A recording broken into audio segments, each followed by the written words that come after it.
Coucou. Alors aujourd'hui, je voudrais partager avec vous un- une notion importante euh, qui peut faire la différence dans certaines situations. Je vais parler de la notion du Keev, de la douleur, et du Sevel, de la souffrance. C'est quoi la différence? Je voudrais d'abord consacrer ces paroles Leilou Nishmat Esther Bat-Zohara, qui est ma grand-mère, que son Askara est tombe aujourd'hui. Et en fait, c'est elle qui a inspiré aujourd'hui ce sujet.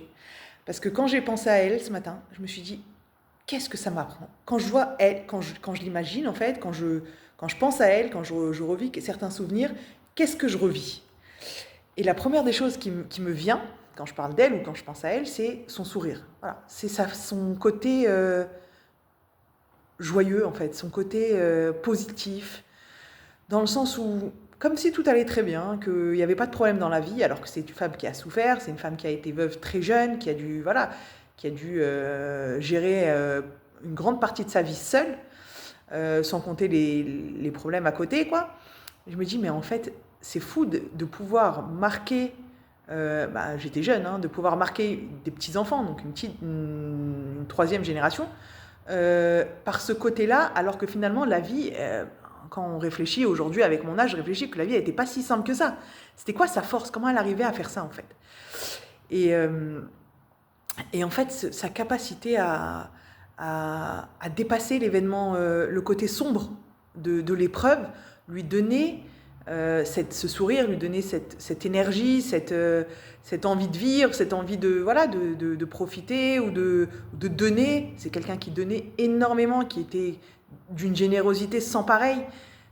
Elle aurait pu très bien être aigrie par les événements, elle aurait pu être aigrie par sa vie, par la difficulté de sa vie.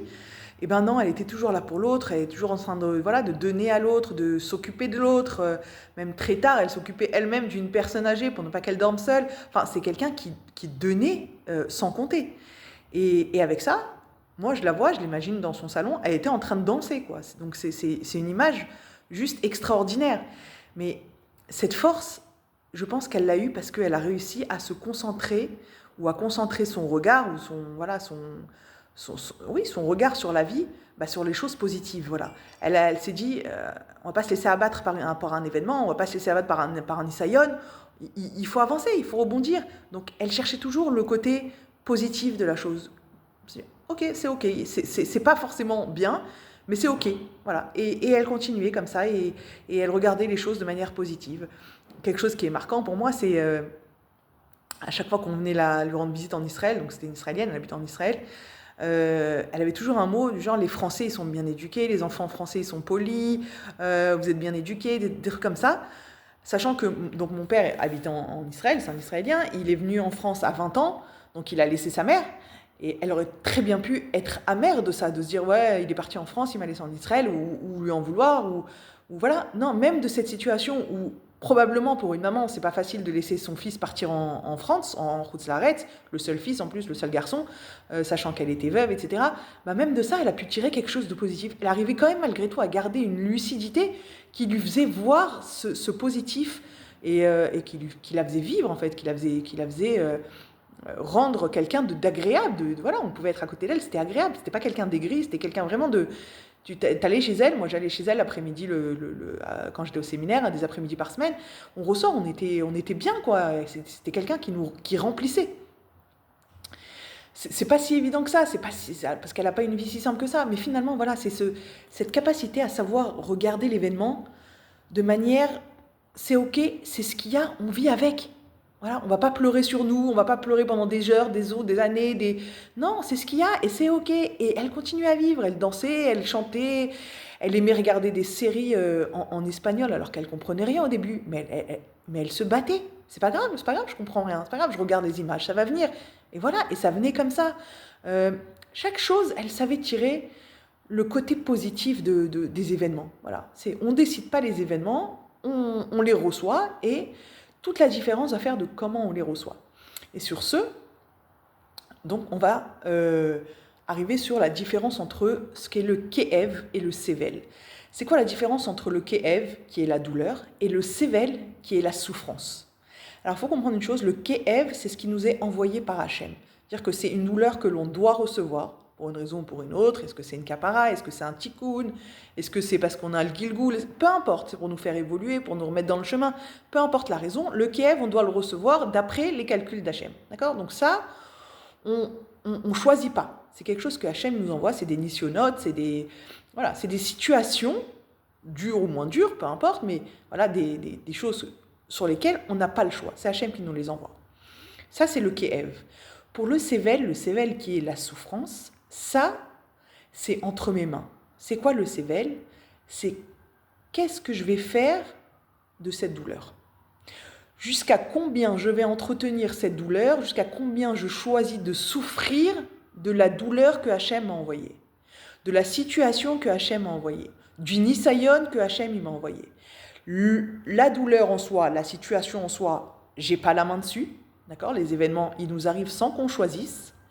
Par contre, sur quoi j'ai la possibilité d'agir, c'est jusqu'à combien cette douleur va m'atteindre. Jusqu'à combien je vais souffrir de cette douleur. Combien de temps je vais entretenir cette douleur qui va donc se transformer en souffrance. Ça, c'est entre mes mains. C'est entre mes mains de choisir, de vouloir souffrir toute une vie pour un Isaïon qui m'est arrivé à 15, 16, 17 ans, 18 ans, peu importe. Ça, c'est entre mes mains. Est-ce qu'à un moment donné, je vais me dire, c'est bon, je pense que j'ai assez souffert, je tourne la page et je recommence, ou je continue, ou peu importe, je prends cette direction ou une autre, ou est-ce que je décide, non, j'entretiens encore cette souffrance, cette douleur, j'entretiens cette douleur, et ça me fait souffrir, mais j'entretiens quand même la douleur. C'est ça toute la différence entre le Ke'ev et le Sevel. Le Ke'ev, il vient d'Hachem, et le Sevel, il vient de moi, de mes propres choix. Jusqu'à combien j'ai envie d'entretenir cette douleur. D'accord? Alors, personne n'est masochiste dans le sens où, ah ouais, j'adore souffrir, c'est génial, je vais entretenir 120 ans de ma vie, la souffrance, la douleur que j'ai reçue à 17 ans. Personne. Le problème, c'est que si on ne fait pas quelque chose pour arrêter la souffrance, un vrai choix, c'est-à-dire que je choisis aujourd'hui d'arrêter de souffrir de cette douleur, alors il n'y a rien qui va se passer. On va continuer à souffrir. On continue à être victime de la douleur qu'on a reçue ou du nisayon qu'on a reçu, ou de, peu importe, quel que soit le nisayon, que ce soit, peu importe le nisayon, un licenciement, un divorce, une maladie, peu importe le nisayon. Alors bien sûr, évidemment, on a besoin de temps. Évidemment qu'il y a un ta'alir à passer, qu'il y a un cheminement, qu'il y a du chemin pour pouvoir digérer de la meilleure façon la douleur. C'est évident. Par contre, combien de temps je vais faire durer ce chemin? Combien de temps je me complais dans ma situation de souffrance parce qu'elle me permet finalement de ne pas ouvrir les yeux sur autre chose. Elle me permet finalement, cette situation, de ne pas me prendre en main. Elle m'autorise à pleurer sur moi tout le temps. Elle m'autorise à accuser l'autre parce que c'est plus facile que finalement me prendre en main, de prendre ma responsabilité. Et c'est là où intervient mon libre arbitre.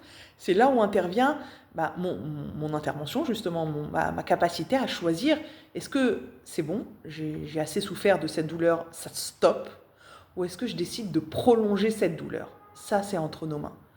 Donc en fait, pour résumer clairement, le Ke'ev, il appartient à Hachem, le Sevel, il est entre nos mains.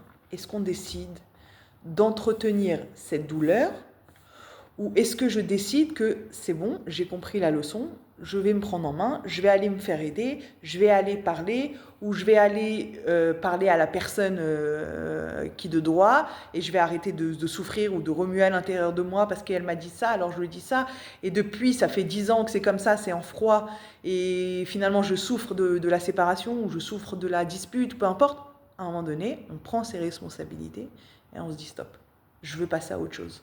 Je veux que ma vie, elle ait un autre tournant. Je veux revenir dans un chemin où c'est plus paisible à l'intérieur de moi. Ça, c'est un choix de vie. Ça, c'est un choix de vie. Et c'est, je pense, le choix que ma grand-mère, elle avait fait. De se dire, on a le choix de pleurer toute sa vie sur les nisyonotes. On a le choix. On a le choix de pleurer sur des événements qui sont terriblement terribles. Mais on a aussi le choix de pouvoir choisir de vivre. Ou Bacharta Bachaim, tu dois choisir de vivre.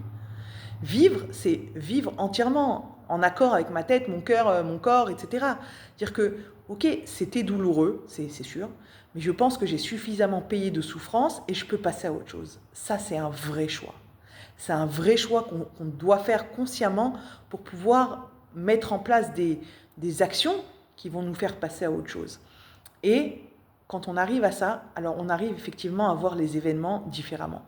On arrive à se dire, ok, l'événement, il n'est pas super sympa, il n'est pas hyper agréable, mais je vais faire avec, je vais rajouter une touche positive, je vais aller chercher le petit point positif qu'il y avait dans cette situation pour pouvoir en tirer quelque chose de lumière, en fait, quelque chose qui va m'apporter, qui va me faire grandir, qui va me faire avancer et qui va me donner de la joie à l'intérieur de moi. Alors, Bezrat Hashem, qu'on trouve tous dans les petits événements de la vie, qu'on est des petits nisyonotes, qu'on n'est jamais des nisyonotes Bezrat Hashem, mais voilà, dans les situations auxquelles je ne les ai pas choisies, elles ne sont pas faciles, elles ne sont pas simples. Si je pouvais choisir, j'aurais choisi autre chose, c'est sûr, c'est ok. Maintenant, on ne choisit pas les événements. Par contre, on choisit de comment on veut le voir. Alors qu'on puisse chacun avoir le mérite de pouvoir voir la lumière et le positif dans chaque événement de notre vie, Bezrat Hashem, et qu'on arrive à avancer et à se construire. Simcha. À bientôt.